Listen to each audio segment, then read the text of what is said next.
Hello everyone, start कर रहे हैं इंडिया और रशिया का relation. Let's do the India Russia relations और आंसर राइटिंग के लिए स्पेशली फॉर GS2। ठीक है, GS2 में इस not for inter optional, not for optional. ठीक है, तो ऑप्शनल में थोड़ा और डिटेलिंग में भी हो जाएगी, बट GS2 के लिए दिस इज हेल्पफुल। तो इंडिया और रशिया का relation, we have close ties with India and Russia. Russia का हमारे से क्लोज टाइज है आफ्टर इंडिपेंडेंस होने के बाद। ठीक है, we followed a policy of non aligned. Non aligned का मतलब we are neither with USA nor with Russia. तो ना हम रशिया के साथ अलाइन कर रहे थे ना USA के साथ, तो एक एक्सट्रीम की तरफ नहीं जा रहे थे। ठीक है, but still we have a deep rooted relationship. And after 1947 independence के बाद, ठीक है, तो we followed non aligned, but Russia helped us in various position, specially on the Kashmir issue. जो कश्मीर इशू आया था तो उसमें रशिया ने क्या किया था, रशिया वीटो किया। रशिया ने क्या वीटो किया? ठीक है, कुछ प्रपोजल्स थे विच वाज अगेंस्ट इंडिया या which was against India on the Kashmir issue, तो वहाँ वीटो किया। Treaty of peace and friendship जो है 1971 में हमारे बीच में हुई थी। फिर 1993 में एक ट्रीटी आई, फिर 1994 में मिलिट्री और टेक्निकल कोऑपरेशन की ट्रीटी आई। क्या? मिलिट्री और टेक्निकल कोऑपरेशन की ट्रीटी। देखिए, इस वक्त जो थे यहाँ पे 92-93 की बात किया जाए तो यहाँ बोरिस येल्सिन थे इस पीरियड में। ठीक है, बट रिलेशनशिप डिक्लाइन हुआ था, but still we had revived military and technological cooperation agreement. और कश्मीर इशू पे वीटो किया किसने? रशिया ने। साइनो इंडियन बॉर्डर में भी हमारा रशिया ने सपोर्ट किया हुआ है। हालांकि China was bend towards Russia, China Russia की तरफ बेंड था, but still Russia on accordance with the Sino Indian border dispute supported us against US fleet in Bay of Bengal.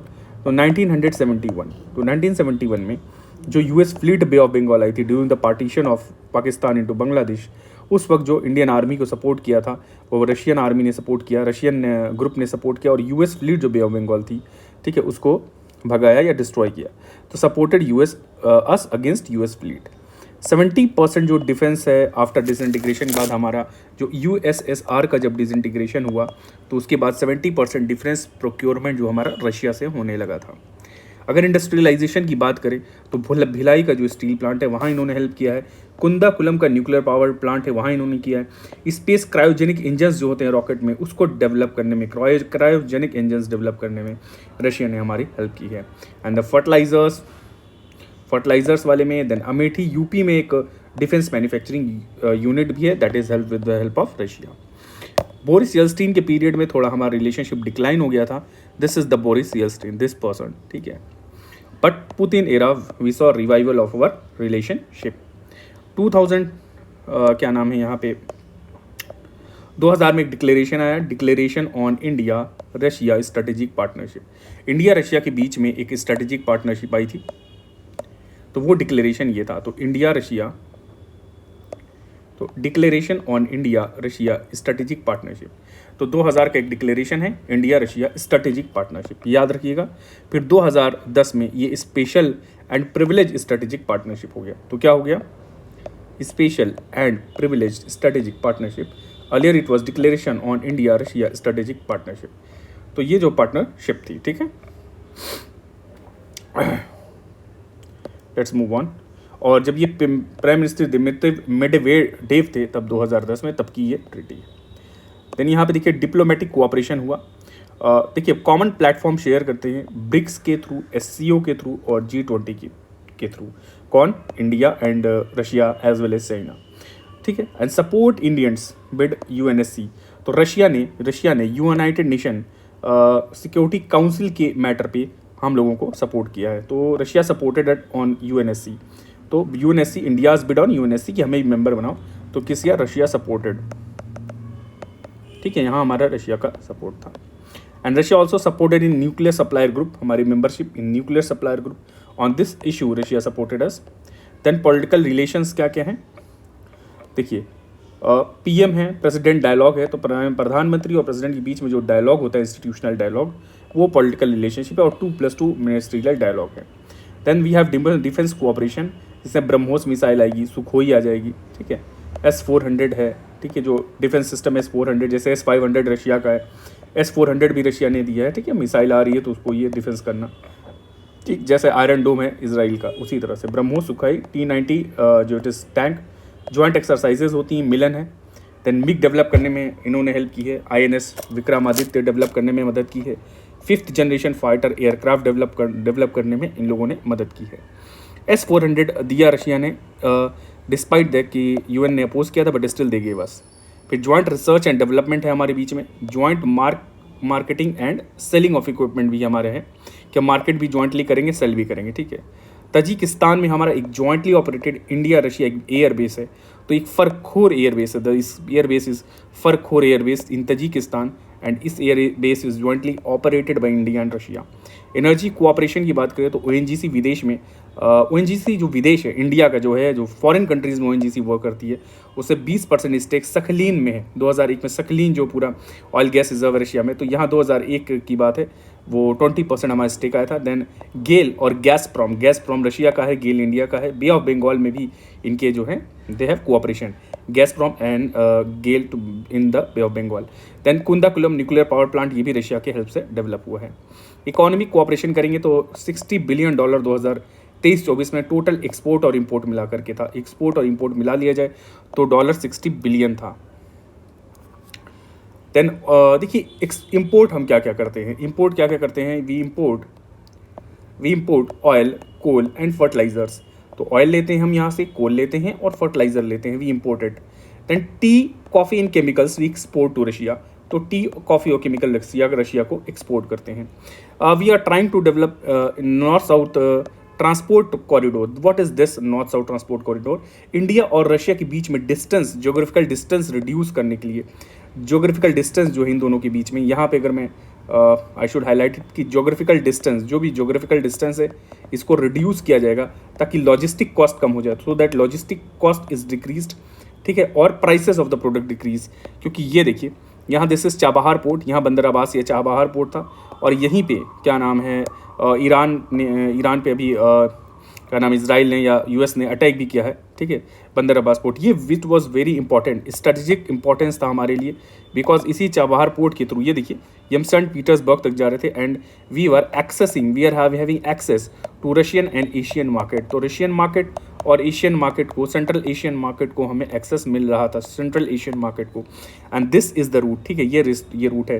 पुराना रूट ये वाला था, इट वॉज वेरी लंबा, ये देखिए नया, ये देख रहे हैं आप ऐसे घूम करके कैसे आप जा रहे हो। So the distance here the distance is reduced, ठीक। तो ये चाबार, ये है INSTC, तो इस पर वर्क किया जा रहा है, ठीक है, और ये बंदर अब्बास पोर्ट है, and this INSTC is also countering, ये काउंटर भी कर रहा है, किसको countering? It is countering China, ठीक है। चाइना ने यहाँ पे ग्वादर पोर्ट बना रखा है पाकिस्तान में, तो we are countering the China also as well through this. Then we should continue. India Russia intergovernmental commerce and economic development, तो इंटर गवर्नमेंटल कॉमर्स डेवलपमेंट और इकोनॉमिक डेवलपमेंट पे, ठीक है, सब एग्रीमेंट है, और जो सुपरवाइज करेगा इकोनॉमिक रिलेशंस। तो दिस पार्ट, इसकी अगर हम बात करें, India Russia inter government commercial and economic development, ये क्या करेगा? This India Russia inter government and economic development, it will supervise economic relation को सुपरवाइज करेगा। फिर इंडिया रशिया फोरम भी है ऑन ट्रेड एंड इन्वेस्टमेंट 2007 का। तो इंडिया रशिया क्या है? फोरम है, इंडिया रशिया फोरम किस बात का? ट्रेड और इन्वेस्टमेंट पे 2007 में। और ये क्या करता है? It promotes the bilateral trade and solve trade barrier. जो भी ट्रेड बैरियर हैं, कस्टम क्लियरेंसेज हैं, इसको कस्टम इश्यूज आ गए हैं, कोई भी डिप्लोमेटिक हर्डल्स हैं, तो ट्रेड से रिलेटेड कोई भी इश्यूज को India Russia forum on trade and investment, ये ना India Russia forum on trade and investment, ये देखेगा। तो ये पूरा आप इसको ये सब याद करिए। और India Russia intergovernmental commerce and economic development, ये इकोनॉमिक रिलेशन देखेगा। Then Indo Russia CEO council, जो भी CEOs हैं उनकी एक काउंसिल बनी हुई है 2008 में।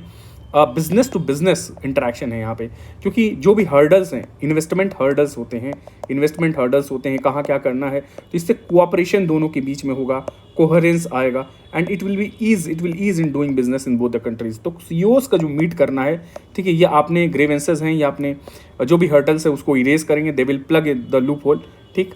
Then India Russia business council and chamber, India और रशिया का इसी जैसे सीईओज मीट कर रहे हैं, वैसे बिजनेस काउंसिल्स जो हैं, जो ग्रुप ऑफ इंस्टीट्यूशंस हैं जो बड़े बड़े बिजनेस के, फिक्की हो गया, सीसीआई है रशिया का ये एक फिक्की, ये लोग भी आपस में बात करेंगे। Federation of Indian chambers and commerce and industry, ये सब जो है जो फेडरेशन है पूरे चैम्बर्स ऑफ कॉमर्स इंडस्ट्री का, ये और CCI of Russia, they will focus on SMEs, small और मीडियम एंटरप्राइज पे भी ये फोकस करेंगे, ठीक है। They will focus and let to the cooperation in SME sector and which will be mutual benefit to both the companies of the two countries. Science and tech में देखा जाए तो इंटीग्रेटेड लॉन्ग टर्म प्रोग्राम है। एक integrated long term मतलब इसमें projects आएंगे, there will be joint research, joint partnership, joint projects, जो भी there will be information knowledge share जो होगा related with the science and technology. यहाँ एकेडमिक्स आएंगे, they will collaborate. Then India Russia science tech centre भी 2011 में खुला है, फॉर दैट कोलैबोरेशन के लिए क्या है, India Russia science and tech centre भी खुला है, India Russia science tech centre. Then Saras aircraft एक डेवलप किया गया था, क्या नाम है इस एयरक्राफ्ट का, Saras aircraft have also been developed. देखिए अब स्पेस सेक्टर में अगर कंट्रीब्यूशन देखा जाए, अगर आप स्पेस सेक्टर में देखना चाह रहे हैं तो आर्यभट्ट और भास्कर, ये पहली सैटेलाइट थी इंडिया की which is launched by Russia, Russia ने लॉन्च किया था पहली सैटेलाइट इंडिया की, आर्यभट्ट और भास्कर। क्रायोजेनिक इंजन हमने देखा है कि they also help developing the cryogenic engine. Chandrayaan में कोऑपरेशन है एंड यूथ सैटेलाइट भी डेवलप करने में हेल्प हुआ है, या यूथ सैटेलाइट लॉन्च करने में। कल्चरल में देखिए Namaste Russia, we have an initiative of Namaste Russia welcoming Russia, and JNU cultural centre है जहाँ पे कल्चरल एक्सचेंज होता है, नॉलेज है, म्यूज़िक है, डांस है, जो भी कल्चरल थिंग्स हैं, तो जेएनयू कल्चरल सेंटर है। और इंडियन स्टडीज़ है इन रशिया, ठीक है, ये भी बना हुआ है यहाँ पे। Strengthening the soft power, this will the people to people contact and the cultural exchange will bridge their communication gap as well as it will strengthen the soft power of the country। फिर यहाँ challenges क्या क्या हैं, देखिए geopolitical divergence, why the divergence is used, यहाँ Quad की membership है India की विच इज़ यूएस लेड। अब रशिया को शक होता है कि why you are shifting towards US, because आपने क्वाड की मेंबरशिप ले ली है, we have to maintain balance, हमें तो बैलेंस मेंटेन करना, बट यहाँ पे रशिया का एक ग्रीवियंस है कि why we are member of Quad. अब यहाँ देखिए हमारे लिए रशिया पाकिस्तान का जैसे दुशानबे 4 बना है, जिसमें Russia Pakistan China and Tajikistan, यहाँ तजिकिस्तान भी आता है, इसमें रशिया पाकिस्तान का कोऑपरेशन है, इस पर हमें थोड़ी दिक्कत होती है, ठीक है। तो यहाँ स्ट्रेटेजिक मिसट्रस्ट हो सकता है, क्या स्ट्रेटेजिक मिसट्रस्ट, ये दो आप कोऑपरेट कर रहे हो बट हमारे एनिमी कंट्री के साथ भी आप involve, Pakistan is our enemy country and always involve in illegal activities, जो भी कह लीजिए, तो उससे मिसट्रस्ट यहाँ डेवलप हुआ, ठीक है। पर इनका अलग अपनी पॉलिसी है, हमारी अपनी अलग पॉलिसी है। डिफेंस प्रोक्योरमेंट इशू हो जाता है जिससे decline share, why about the parts, authenticity of parts कई बार पुराने हैं, ओल्ड हैं, नॉट ऑथेंटिक हैं, या पार्ट्स वर्क नहीं कर रहे हैं प्रॉपरली, तो this is the defence procurement issue. फिर वेस्ट का सैंक्शन है रशिया पे, वेस्ट कहता है अगर आप रशिया से कुछ लोगे तो भाई हम आपसे नहीं ट्रेड करेंगे, जैसे ईरान पे सैंक्शन है बहुत तगड़ा, तो रशिया पे भी कुछ मामलों में सैंक्शंस है, बट खुद यूएसए रशिया से ऑयल लेता है और दूसरे को नहीं लेने देता, ये भी बात है। डिक्लाइनिंग इकोनॉमिक एंगेजमेंट थोड़ी सी हुई है, but after post Iran war and the straight of Hormuz में जो अभी चल रहा है, इसके बाद जो गैस क्राइसिस होती है वर्ल्ड में, उससे हम जो है वी विल डाइवर्सिफाई और ऑयल एक्सपोर्ट या ऑयल इम्पोर्ट, ठीक है, और क्रूड ऑयल इम्पोर्ट हम अपना डाइवर्सिफाई करेंगे from the countries like Russia, ठीक है, कतर, दुबई, वेनेजुएला, और भी जो भी, वेनेजुएला पे हालांकि यूएसए ने अटैक कर दिया है, but we will try to diversify this वो। अब हम जैसे अफ्रीका हम ऑप्शन ढूंढ सकते हैं for minerals, we can Taiwan से कुछ मंगा सकते हैं फॉर मिनरल्स, तो we will have to diversify, ठीक है, वी कांट हैव एक डिपेंडेंसी नहीं क्रिएट कर सकते। ट्रेड इशूज़ होते हैं जैसे कि ज्योग्राफिकल डिस्टेंस, अब ये ज्योग्राफिकल डिस्टेंस अगर INSTC बन गया तो बहुत सारी प्रॉब्लम जो है इस INSTC के थ्रू वो हो सकती है, चेंज हो सकती है, तो ज्योग्राफिकल डिस्टेंस की भी बात हो रही है। ट्रेड इशू में क्या आ जाता है, ज्योग्राफिकल डिस्टेंस। इससे पुअर लॉजिस्टिक्स होती है, जो कम्युनिकेशन है, why the poor logistics is used, मतलब यहाँ पे आप समझ रहे हो कि यहाँ रेल रोड और सी लेन कनेक्टिविटी जो है वो हिंड्रेंस है उसमें, और पुअर लॉजिस्टिक है, ठीक है। तो efficient smooth flow of product नहीं होता है, स्मूथ फ्लो चाहिए, and which is cost effective, ठीक है। तो अगर ये सब सारी चीज़ें डेवलप होंगी तो कॉस्ट इफेक्टिव हो जाएगा। एंड कम्प्लेक्स रेगुलेटरी फ्रेमवर्क, तो फ्रेमवर्क भी है, इट इज़ वेरी कॉम्प्लेक्स, तो जिसकी बात कर रहे हैं कम्प्लेक्स रेगुलेटरी फ्रेमवर्क भी है, ठीक, जिसकी वजह से बहुत सारी चीज़ें नहीं हो पाती हैं। अब देखिए पॉलिसी जो है, देखिए और ये बात देखने वाली है कि रशिया से जो हमारा रिलेशन है वी हैव जो trade which is trade, our trade is lower than with US और चाइना। तो हमारा ट्रेड जो पूरा ट्रेड जो होता है वो अभी भी यूएस और चाइना से, बीइंग चाइना से हमारी थोड़ी वो एंटागोनिस्टिक है, but still we are having more trade in China. अब यहाँ पॉलिसी देखिए, रशिया का टिल्ट है टुवर्ड्स पाकिस्तान, ये थोड़ी सी दिक्कत होती है हमारा, ठीक है। और रशिया चाइना प्रॉक्सिमिटी, ये हमारे लिए हर्डल है। This is the problem for India, problem for us, हमारे लिए, दैट इज इंडिया। तो ये हमारे लिए थोड़ी दिक्कत वाली बात है। वे फॉरवर्ड क्या है, वी हैव अडॉप्टेड, हमें अडॉप्ट करना है बैलेंस्ड मल्टीलैटरल अलाइनमेंट। यहाँ पे बहुत अच्छी बात लिखी हुई है कि we have to adopt balanced multilateral alignment strategy. तो बैलेंस्ड मल्टीलैटरल अलाइनमेंट स्ट्रेटजी अपनानी है। जैसे यूएस में हम टेक और इंडियो पैसिफिक पे डोमिनेंस कर सकते हैं, वैसे रशिया से डिफेंस और एनर्जी कोऑपरेशन कर सकते हैं। Then diversify the economic and trade, हमें इकोनॉमिक्स और अपना ट्रेड डाइवर्सिफाई करना है। जैसे एग्जांपल है ताइवान, अफ्रीकन यूनियन, सेमीकंडक्टर के लिए ताइवान जा सकते हैं, मिनरल्स के लिए हम अफ्रीकन यूनियन को एक्सप्लोर कर सकते हैं, ये सब सारी। We have already shifted from buyer seller to cooperative development, साथ में ज्वाइंट डेवलपमेंट की बात की जाए, न कि जस्ट एंड बायर सेलर। तो we are not just buyer seller but we have to cooperative development. Then we have to deepen, क्या हमें डीपेन करना है, एनर्जी पार्टनरशिप, एनर्जी में जो पार्टनरशिप है दोनों के बीच में, वी हैव टू डीपेन दैट, जैसे ऑयल गैस में, एलएनजी में, न्यूक्लियर एनर्जी में, ठीक है। और एआई में फोकस करना है, साइबर सिक्योरिटी पे फोकस करना है, साइबर डेवलपमेंट में करना है, सेमी कंडक्टर में करना है, ये सब सारा। तो new areas, we have to search for new areas. कौन से areas, we have to explore the new areas, explore new areas, जिसमें ऑलरेडी यूएस बहुत डेवलप्ड है बट हम इस पर भी जा सकते हैं, न्यू एरियाज।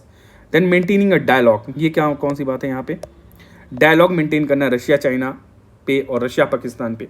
तो हम बात कर सकते हैं रशिया से कि what will be your viewpoint on China, ठीक है, स्पेशली फ्रॉम पाकिस्तान ऑल्सो, कि how can we reduce the terror acts from the Pakistan. तो ये हो गया। और for that we will use BRICS and SCO, Shanghai cooperation organisation और BRICS का बहुत बेहतर तरीके से यूज़ किया जा सकता है।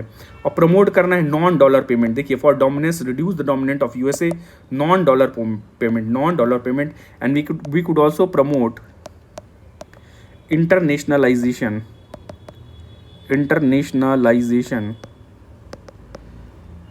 Of Indian rupee. तो इंटरनेशनलाइजेशन ऑफ इंडियन रूपी भी हम यूज कर सकते हैं, promote non dollar payment system. And we should work together on multipolar world order multipolar world order हो, और ठीक है, ग्लोबल इंस्टीट्यूशंस, ठीक। अब ये सब सारा हो गया है, और ये मेनली आपके लिए पॉइंट्स जो है, it's enough for answer writing. बाकी आप इंक्लूजन लिख लेना खुद से। Hope you like the lecture, और प्लीज़ इसको शेयर करिए और सब्सक्राइब करिए। Thank you.